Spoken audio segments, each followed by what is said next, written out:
Hello दोस्तों, जनवरी का महीना और क्वार्टर थ्री के रिजल्ट्स आने शुरू हो जाएंगे और बहुत सारी कंपनियां डिविडेंड भी अनाउंस करने वाली हैं। कुछ कंपनियों ने तो कंफर्म भी कर दिया है डिविडेंड, उसके बारे में बात करेंगे।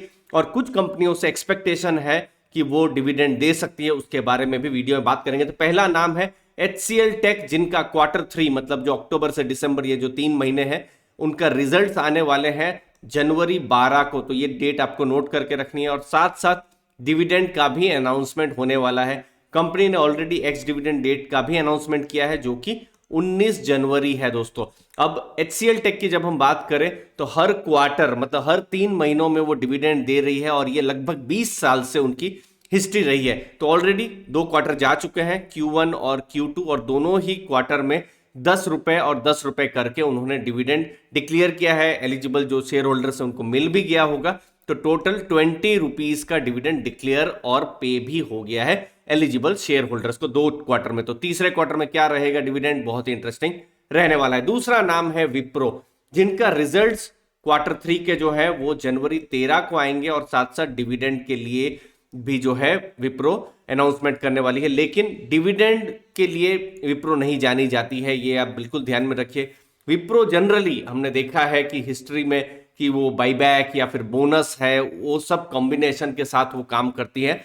तो 1 रुपए का डिविडेंड पिछले कुछ सालों से जब भी जनवरी में डिविडेंड दे रहे हैं तो वो डिविडेंड दे रहे हैं, जो कि बहुत बड़ा यील्ड के हिसाब से नहीं है।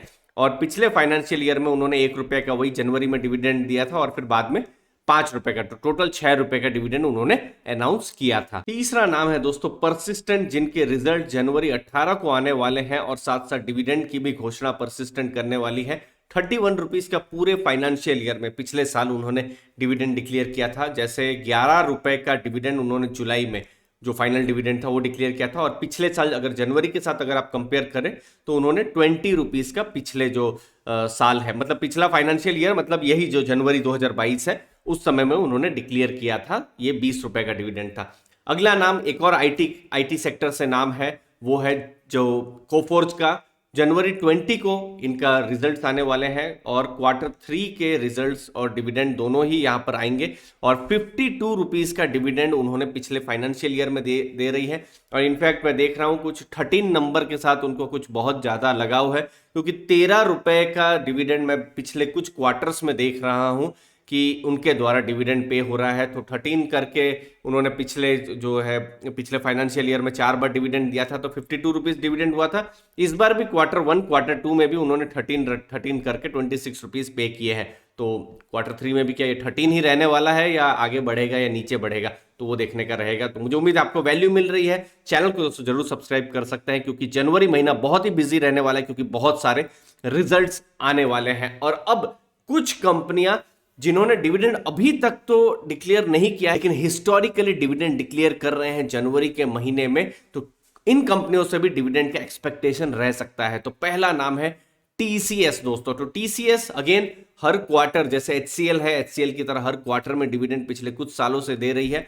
इनफैक्ट क्वार्टर वन जो था अप्रैल से जून और क्वार्टर टू जुलाई से सितंबर, 2 डिविडेंड आ चुके हैं, 8 रुपए करके 16 रुपए का डिविडेंड आ चुका है। और इनफैक्ट पिछले फाइनेंशियल ईयर में टोटल 43 रुपीज का TCS की तरफ से डिविडेंड आया था। अगला नाम है CESC। चलिए आईटी कंपनियों से थोड़ा सा एक डिफरेंट हम लोग के पास नाम आया है, यूटिलिटीज कंपनी। अगर आप कोलकाता से बिलोंग करते हैं तो जरूर CESC के बारे में आपने सुना होगा। तो डिविडेंड पिछले कुछ सालों से वो जनवरी के महीने में डिक्लेयर कर रहे हैं। तो ये क्या इस साल भी क्या डिक्लेयर करेंगे, बहुत ही इंटरेस्टिंग रहेगा देखना। 4 रुपीज 50 का आप पिछले फाइनेंशियल ईयर में डिविडेंड उन्होंने डिक्लेयर किया था।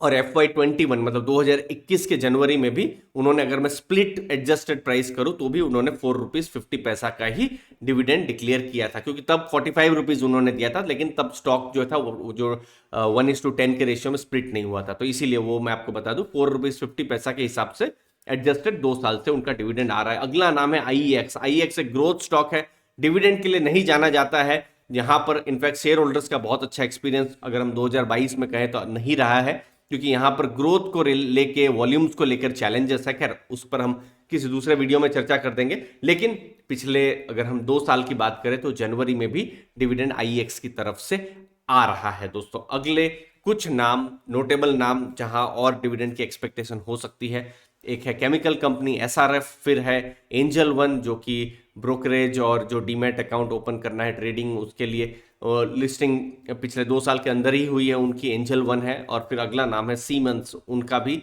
जनवरी के महीने में डिविडेंड का एक्सपेक्टेशन रह सकता है। तो अभी तक 4 नाम कंफर्म हुए हैं और कुछ नाम से उम्मीद है कि डिविडेंड जनवरी में आ सकता है, और हो सकता है इनके अलावा भी कुछ नए नाम आ जाए, और हो सकता है जिनसे हम एक्सपेक्ट कर रहे हैं वो डिविडेंड ना भी दे। तो नई नई डिटेल्स और इन्फॉर्मेशन आती रहेगी, हम आपको बताते रहेंगे अर्ली फाइनेंशियल आज़ादी में। धन्यवाद दोस्तों।